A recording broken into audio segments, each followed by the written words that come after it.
Hello साथियों, कैसे हो आप लोग। उम्मीद करता हूँ आप और आपका परिवार बेहतर और बढ़िया होगा और आपकी हिंदी टीजीटी की तैयारी बहुत अच्छे से चल रही होगी। चलिए, प्रीवियस सीरीज़ में आपका स्वागत है और देखते हैं वीडियो क्या क्या क्वेश्चन प्रीवियस में पूछे गए हैं। सिद्धों की संख्या कितनी मानी जाती है? तो सिद्धों की संख्या टोटल जब मानने की बात आए तो आपको 84 याद रखना है। कितना? 84 याद रखना है। यानी सिद्धों की कुल संख्या कितनी मानी गई है? 84 मानी गई है। उत्तराखंड पीजीटी 2018 में इस क्वेश्चन को पूछा गया है। साथ ही साथ अगर सिद्धों में प्रमुख रूप से माना जाए तो राहुल सातवाहन को हिंदी का प्रथम कवि माना जाता है। और माना किसने है? राहुल सातवाहन यानी सरहप्पा को, सॉरी किसको? सरहप्पा को माना जाता है। और किसने माना है? राहुल सातवाहन ने माना है। ये याद रखना है। टोटल सिद्धों की संख्या कितनी है? 84 है। नेक्स्ट देखते हैं 2 नंबर क्वेश्चन। आदिकाल में किस प्रकार का साहित्य लिखा जा रहा था? तो आदिकाल की बात हो रही है। जन जीवन से हटकर राजाओं की वीरता का अतिरंजित वर्णन करना, इस तरह का क्या लिखा जा रहा था? आदिकाल में साहित्य लिखा जा रहा था। तो पहला वाला बिल्कुल करेक्ट हो जाएगा। केंद्रीय विद्यालय परीक्षा प्रवक्ता यानी लेक्चरर की पोस्ट 2014 में इसको पूछा गया है। नेक्स्ट क्वेश्चन देखते हैं। रासो ग्रंथ किस भाषा में लिखे गए थे? रासो ग्रंथ किस भाषा में लिखे गए थे? खड़ी बोली, अवधी, ब्रजभाषा या डिंगल पिंगल? तो डिंगल पिंगल बिल्कुल करेक्ट हो जाएगा। ये भी 2014 में पूछा गया है। अब डिंगल पिंगल क्या है थोड़ा सा समझ लेते हैं। रासो ग्रंथ में भाषा के रूप में डिंगल पिंगल का प्रयोग किया गया है। डिंगल जहाँ राजस्थानी के निकट है, वहीं पिंगल ब्रज भाषा के निकट लगती है। जो डिंगल है वो राजस्थानी के करीब लगती है और जो पिंगल है वो ब्रज भाषा के करीब है। ब्रज भाषा का मथुरा वाला क्षेत्र आ जाता है, ठीक है, निकट लगती है। रासो साहित्य श्रृंगार और वीर रस युक्त है, जिसके लिए डिंगल पिंगल भाषा अनुकूल थी। आदिकाल में मुख्यतः अपभ्रंश भाषा का प्रयोग किया जाता था। ये भी क्वेश्चन आपसे पूछा जा सकता है कि आदिकाल में किस भाषा का प्रयोग किया जाता था? तो अपभ्रंश भाषा का प्रयोग किया जाता था, जो कालांतर में विभिन्न शैलियों और बोलियों व भाषाओं में परिवर्तित होकर आधुनिक हिंदी देखी जा रही है। जो हम आधुनिक हिंदी आज पढ़ रहे हैं वो पहले क्या था? अपभ्रंश भाषा थी। नेक्स्ट क्वेश्चन देखते हैं। निम्नलिखित में से कौन सी सिद्धों की वाणियों की भाषा है? सिद्धों की भाषा, सिद्धों के बारे में बताया जा रहा है। कितने सिद्ध बताए हमने? 84 सिद्ध बताए थे, ठीक है। तो कितने क्या बताया जा रहा था? संध्या भाषा। संध्या भाषा बिल्कुल याद रखना। बीपीएससी ने इसको पूछा है 2023 में, ठीक है, टीजीटी एग्जाम में। सिद्धों की वाणियों की भाषा संध्या भाषा है। सिद्धों का संबंध किससे है? बौद्ध धर्म से है। कौन से धर्म से? बौद्ध धर्म से। बौद्ध धर्म की महायान शाखा से। शाखा नहीं पूछा जाता लेकिन फिर भी याद रखना है।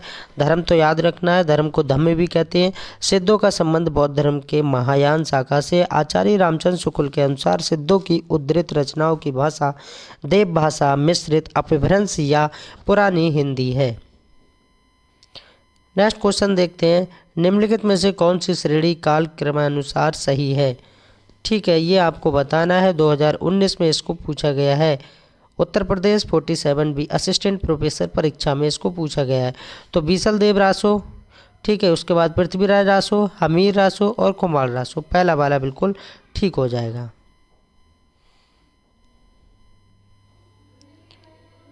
नेक्स्ट क्वेश्चन देखते हैं। वीरगाथा कालीन रासो काव्य में निम्नलिखित में से किस विषय का वर्णन नहीं है? ये चीज़ विशेषकर याद रखना है या नहीं। तो यहाँ पर नहीं में पूछा जा रहा है, क्या नहीं है? तो इसमें क्या था?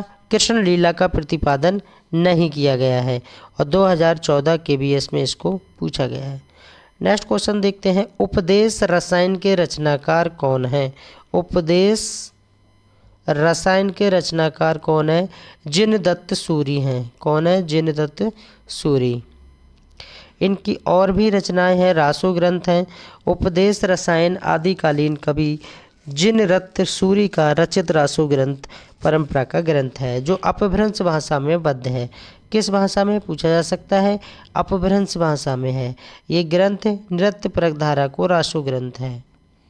बाकी भरतेश्वर बाहुबली रास ये किसने लिखा है? तो ये शालिभद्र सूरी ने लिखा है। बुद्धि रास शालिभद्र सूरी ने लिखा है। पेदट रास मंडलिक ने लिखा है, ठीक है। और जीव दयाराम आसुंगू ने लिखा है। ये आपको याद रखना है। कंपटीशन बहुत तगड़ा हो गया है, ठीक है, एक एक सीट पे बहुत मारामारी चल रही है, तो तैयारी भी आपको तगड़ी ही करना है। हिंदी साहित्य के 700 से 1400 ईस्वी के आसपास खंड को ग्रेडसन ने क्या नाम दिया है? तो क्या नाम दिया है? संधि काल, चारण काल, प्रारंभिक काल या अपभ्रंश काल? यहाँ पर आयोग ने जब आंसर की दी थी तो इस क्वेश्चन को स्वीकार नहीं किया है, अर्थात इनवैलिड 2012 में जीआईसी प्रवक्ता में पूछा गया था तो इनवैलिड में चला गया था। हिंदी साहित्य के 700 से 1300 ईस्वी कालखंड को सर जॉन जॉर्ज ग्रेडसन ने चारण काल का नाम दिया था। क्या नाम दिया था? चारण काल का नाम दिया था। वे इसका प्रारंभ 640 ईस्वी के आसपास स्वीकार करते हैं।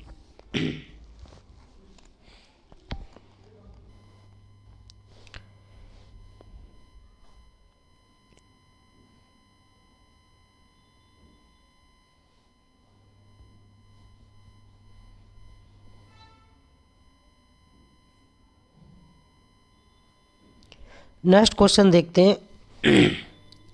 बीसलदेव रासो में किस शैली का प्रयोग किया गया है? तो बीसलदेव रासो में किस शैली का प्रयोग किया गया है? तो गे शैली का प्रयोग किया गया है। 2004 टीजीटी में इसको पूछा गया है। बीसलदेव रासो मूलतः गे काव्य है। कैसा काव्य है? गे काव्य है। अतः इसके रूप में परिवर्तन होता रहा है। ये प्रेम एवं श्रृंगार से परिपूर्ण काव्य है जिसमें भोज परमार की पुत्री, ये बात याद रखना है, जिसमें भोज, राजा भोज, परमार की पुत्री राजमती, राजमती किसकी पुत्री है? परमार की पुत्री है, और अजमेर के चौहान बीसलदेव तृतीय जिनकी बात की गई है, कहाँ के चौहान हैं वो? अजमेर के चौहान राजा बीसलदेव तृतीय के विवाह, वियोग एवं पुनर्मिलन, यानी उनकी मैरिज और फिर उनका डिवोर्स, यानी कि वियोग और यानी दुख भी होता है, फिर पुनर्मिलन की कथा सरस शैली में प्रस्तुत की गई। इस ग्रंथ की रचना नरपति नाल ने की है। इससे तमाम क्वेश्चन आगे बन जाते हैं, इसीलिए मैं आपको सारी व्याख्या बता रहा हूँ क्योंकि आगे क्वेश्चन बन जाते हैं। ये नरपति नाल को याद रखना है, आगे क्वेश्चन बनेंगे। नरपति नाल ने 1155 में इसकी क्या की थी? स्थापना की थी। याद रखना, बीसलदेव रासो आदिकाल की एक श्रेष्ठ काव्यवृत्ति है और बीसलदेव रासो की श्रृंगार परंपरा का आदिकाल में ही अंत नहीं हो जाता है। विद्यापति से होते हुए ये परंपरा भक्ति काल तक आती है। नेक्स्ट क्वेश्चन देखते हैं। बीसलदेव रासो के रचनाकार कौन है? अभी हमने बताया था व्याख्या में, तो बीसलदेव रासो के रचनाकार कौन है? तो नरपति नाल हो जाएगा। और डेट भी याद रखना है, 1155 ईस्वी में इसकी स्थापना की है। और डिटेल में भी बता दिया है कि किस इसमें बीसलदेव कौन थे। तो बीसलदेव एक ये मेल वर्ग से थे, राजा थे, कहाँ के थे? अजमेर के थे। बीसलदेव तृतीय आपको याद रखना है। और इसमें परमार की पुत्री कौन? राजमती बताई गई है, ये याद रखना है। पीजीटी 2011 और 16 में इसको पूछा गया, फिर 2009 में भी इसको पूछा गया है। नेक्स्ट क्वेश्चन देखते हैं। बीसलदेव रासो में बीसलदेव की पत्नी का क्या नाम है? जो हमने व्याख्या पढ़ी थी उसी से रिलेटेड क्वेश्चन है, 2019 में इसको पूछा गया है। तो बीसलदेव की पत्नी का नाम क्या है? राजमती है, जो किसकी पुत्री है? परमार की पुत्री है, ठीक है। और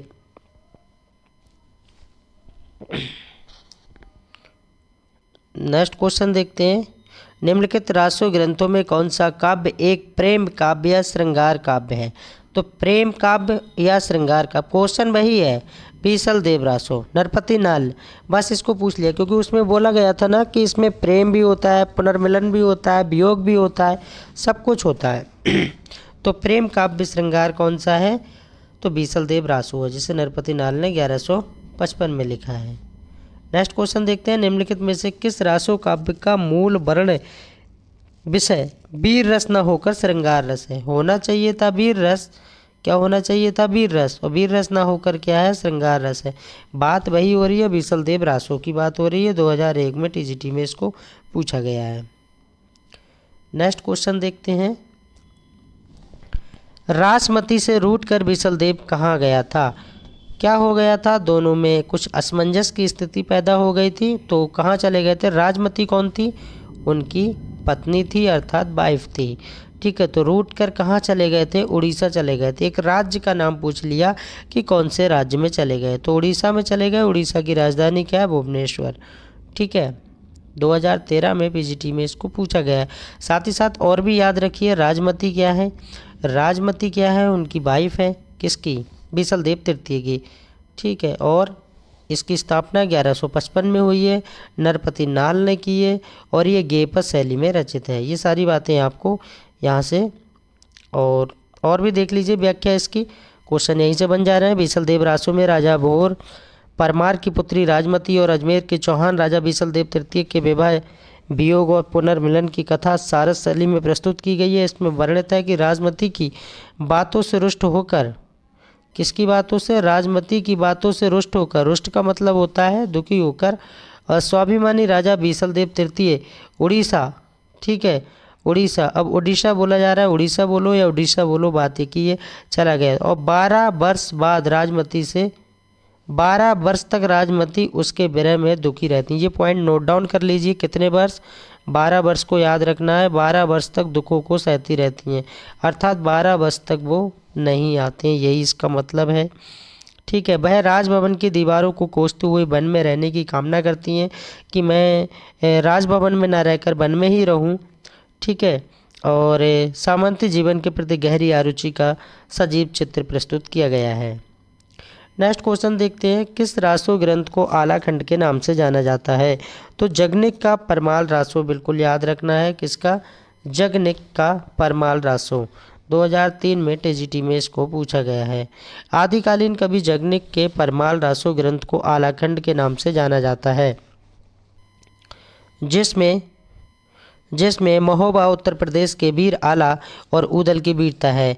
ग्रामीण स्तर पे आपने देखा होगा आला उदल की कथा पहले लोग बहुत ही इंजॉय पूर्वक सुनते थे। अब भी कुछ घरों में आला उदल की कथाएं अच्छे से सुनी जाती हैं। तो आदिकालीन कवि जगनिक, कौन से कवि हैं? जगनिक के परमाल रासो कौन सा ग्रंथ लिखा है? यानी परमाल रासो किसने लिखा है? जगनिक के ग्रंथ को आलाखंड के नाम से जाना जाता है। और ये एक बात कहाँ की हो रही है? महोबा की। अब महोबा कहाँ पड़ता है? यूपी के वीर आला और उदल, ये दो भाई थे। आला और उदल की वीरता की गाथा है, अर्थात कहानी है, स्टोरी है। उत्तर प्रदेश के अवध और मध्य प्रदेश के बुंदेलखंड की सर्वाधिक लोकप्रिय वीर गाथा है। यहाँ से क्या टच होता है? यूपी और एमपी के बुंदेलखंड की ये गाथा है। 1865 ईस्वी में चार्ल्स इल्बर्ट ने जिस आलाखंड का प्रकाशन करवाया था वह मौखिक परंपरा पर ही आधारित था, और इसी प्रतीक के आधार पर डॉक्टर श्याम सुंदर दास ने परमाल रासो का पाठ निर्धारण किया और नागरिक प्रचारणी सभा से प्रकाशित कराया। नेक्स्ट क्वेश्चन देखते हैं, उत्तर प्रदेश में आलाखंड के नाम से कौन सा काव्य प्रचलित है? अभी हमने बताया था, तो परमाल रासो को बिल्कुल याद रखना है। क्या रखना है? परमाल रासो, आलाखंड। आला और उदल के चरित्र को वीरगतात्मक काव्य के रूप में रचने वाले कवि कौन है? तो जगनिक ने लिखा है। अभी हमने व्याख्या में सबको डिस्कस किया था। जीआईसी प्रवक्ता 2015 में इस क्वेश्चन को पूछा गया है। साथ ही साथ मैं आपको डेट भी दिखा रहा हूँ ताकि आपका किसी भी तरह का डाउट बना ना रहे। चलिए नेक्स्ट क्वेश्चन देखते हैं। अगर मेरा पढ़ाया हुआ ये प्रीवियस सीरीज टीजीटी की अच्छी लग रही है तो प्लीज़ मेरे चैनल को सब्सक्राइब करें, क्योंकि निःशुल्क प्लेटफॉर्म है ये, कोई भी पैसा किसी भाई बहन से नहीं लिया जाता है। अगर आपका सिलेक्शन हो जाता है तो हमें सबसे बड़ी खुशी और सबसे बड़ा पैसा प्राप्त हो जाता है। ठीक है, अगर आपका सिलेक्शन नहीं हो पाता है, हम पढ़ाने में हमें कोई दिक्कत आती है, परेशानी आती है, तो उसके ज़िम्मेदार हम ही होंगे। ठीक है, क्योंकि इसमें जो है ज़्यादातर स्टूडेंट क्या करते हैं, कभी इधर पढ़ते हैं कभी उधर पढ़ते हैं। हम नहीं कहते कि हमारे ही प्लेटफॉर्म से पढ़ें, आप किसी भी प्लेटफॉर्म से पढ़ें, पर लगातार पढ़ें, मन लगा के पढ़ें, ताकि आपको एक सीट कंफर्म हो जाए। संभावित डेट है अप्रैल में, 5-6 अप्रैल को एग्ज़ाम हो सकता है टीजीटी का, संभावना व्यक्त की जा रही है। आलाखंड नामक काव्य ग्रंथ का दूसरा नाम क्या है? दूसरा नाम पूछ लिया तो परमाल रासो इसका दूसरा नाम है। 2001 टीजीटी में पूछा, फिर 2002 में, यानी 1 साल बाद पीजीटी में पूछ लिया। क्वेश्चन का रिपीटेशन भी देख लीजिए, क्वेश्चन कैसे करके रिपीट होते हैं। परमाल रासो काव्य कृति के काव्य का नाम क्या है? तो परमाल रासो किसने लिखा है? तो जगनिक ने लिखा है। वही बार बार क्वेश्चन पूछा जा रहा है, किसने लिखा है? जगनिक ने। 2001 में पूछा टीजीटी में, फिर 2009 में पूछा पीजीटी में। तो जो क्वेश्चन टीजीटी में पूछे जा रहे हैं वो पीजीटी में भी पूछे जा रहे हैं, ये बात आप याद रखिए। आला और उदल नामक दो वीर सरदारों की वीरतापूर्वक लड़ाइयों का वर्णन किस में है? तो परमाल रासो में। कितनी बार इस क्वेश्चन को बार बार पूछा गया है? 2010 में पूछ लिया। ठीक है। कवि जगनिक की रचना का नाम क्या है? 2005 में पूछ लिया पीजीटी का। तो आलाखंड।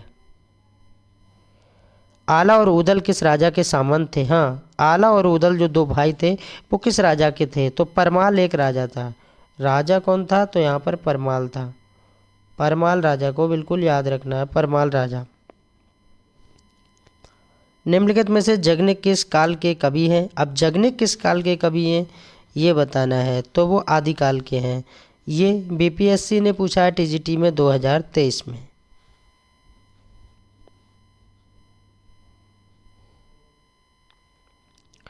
नेक्स्ट क्वेश्चन देखते हैं। 12 बरस ले कुकर जिए और 13 ले जिए सियार और 12 से 18 छत्री जिए आगे जीवन को धिक्कार। समझे आप कुछ? 12 बरस ले कुकर जिए और 13 ले जिए सियार और 12 से 18 छत्री जिए आगे जीवन को धिक्कार। ठीक है। तो यहाँ पर बताया जा रहा है तो ये किस विधा की रचना है? तो ये आला की ही है। किसकी है? 2013 में पीजीटी में पूछा गया है लाइन के रूप में। ये पंक्ति जगनिक के द्वारा रचित परमाल रासो से ली गई है। इसमें आला और उदल नामक दो वीर सरदारों की वीरतापूर्वक लड़ाइयों का वर्णन है। रासो काव्य का प्रधान रस वीर है। इसके अलावा दूसरा रस इस काव्य में कौन सा है? हमने स्टार्टिंग में ही बताया प्रधान रस क्या है, वीर रस है। और भी इसमें श्रृंगार रस की भी प्रधानता है, श्रृंगार रस भी बताया है। एनबीएस टीजीटी 2022 में इस क्वेश्चन को पूछा गया है। थोड़ा सा इसके बारे में और जान लेते हैं। क्वेश्चन कहीं से कुछ भी बन सकता है। रासो काव्य का प्रधान रस वीर है। इसके अलावा इसमें दूसरा रस श्रृंगार है। या तो आप वीर लगाएंगे, वीर ना मिले तो श्रृंगार लगाएंगे। रासो काव्य की विशेषताएं क्या है? इसमें छंद वैविध्य है। ठीक है। समानता राजाश्रम में लिखे गए हैं। ये मुक्तक व प्रबंध दोनों में है। ये समानता डिंगल और पिंगल भाषा का यूज किया था, क्योंकि ये भी क्वेश्चन पूछा गया है।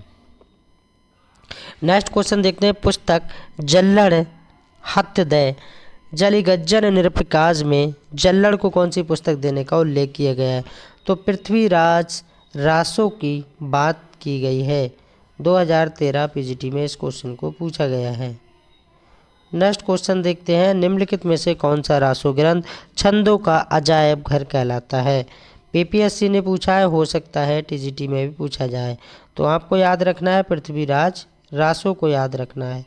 क्वेश्चन क्या था? रिपीट करते हैं। निम्नलिखित में से कौन सा रासो ग्रंथ छंदों का अजायब घर है? छंदों का अजायब घर क्या है? पृथ्वीराज रासो है।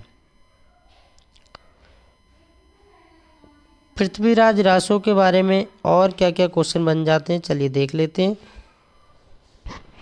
डॉक्टर रामस्वरूप चतुर्वेदी केशवदास की रामचंद्रिका, रामचंद्रिका को किसने लिखा है? ये भी क्वेश्चन कई बार पूछा गया है। तो केशवदास जी ने लिखा है।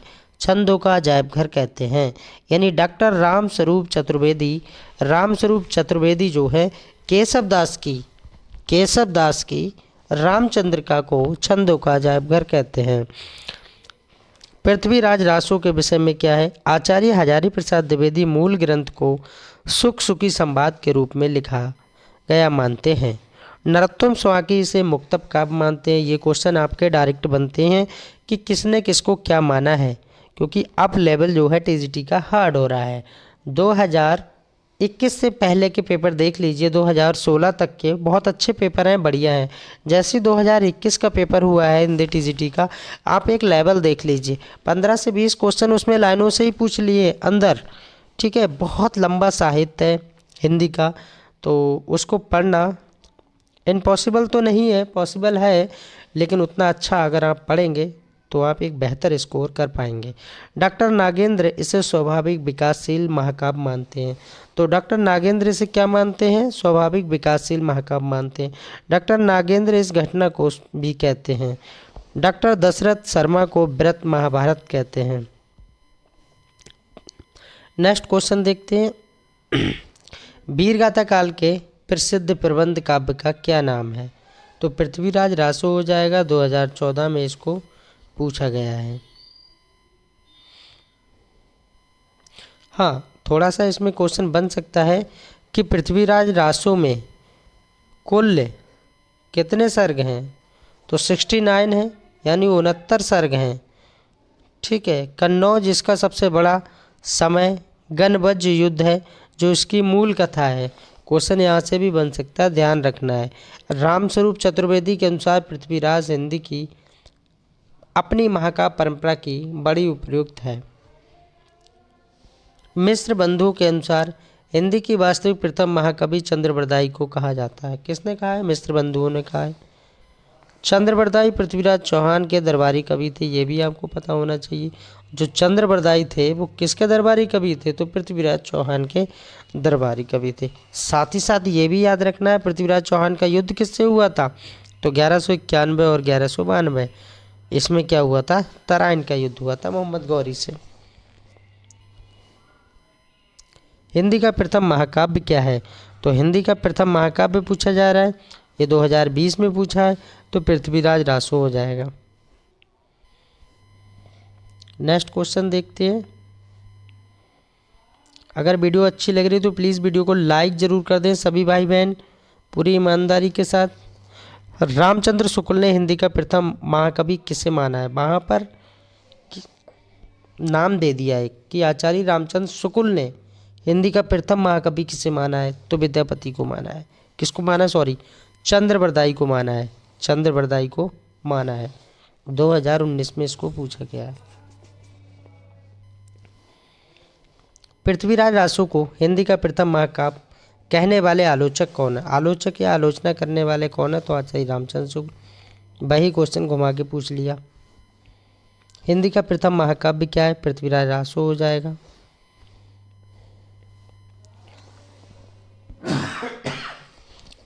और जितने भी भाई बहन अभी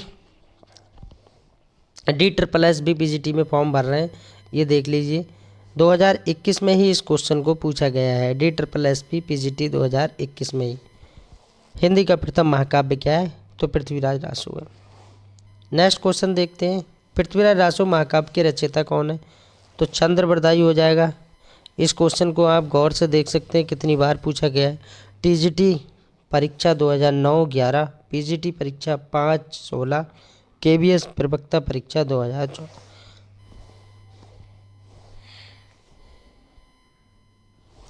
नेक्स्ट क्वेश्चन देखते हैं। आदिकालीन पृथ्वीराज रासो किसकी रचना है? तो चंद्रबरदाई की रचना है। BPSC ने 2023 में ही पूछ लिया है। चंद्रबरदाई किसके दरबारी कवि थे? अभी बताया था हमने, पृथ्वीराज चौहान के दरबारी कवि थे।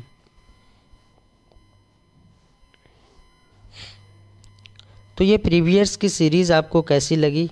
और लगातार वीडियो तो मैं आपको दे ही रहा हूँ, बाकी कमेंट सेक्शन में आप बता सकते हैं कि आपको क्या और भी किस तरह से बेहतर आपके लिए किया जाए। आप स्वतंत्र हैं, कमेंट कर सकते हैं। बाकी खुश रहिए, मस्त रहिए, बिंदास रहिए और एक पॉजिटिव सोच के साथ अपनी तैयारी करते रहिए। मिलते हैं फिर नेक्स्ट वीडियो में।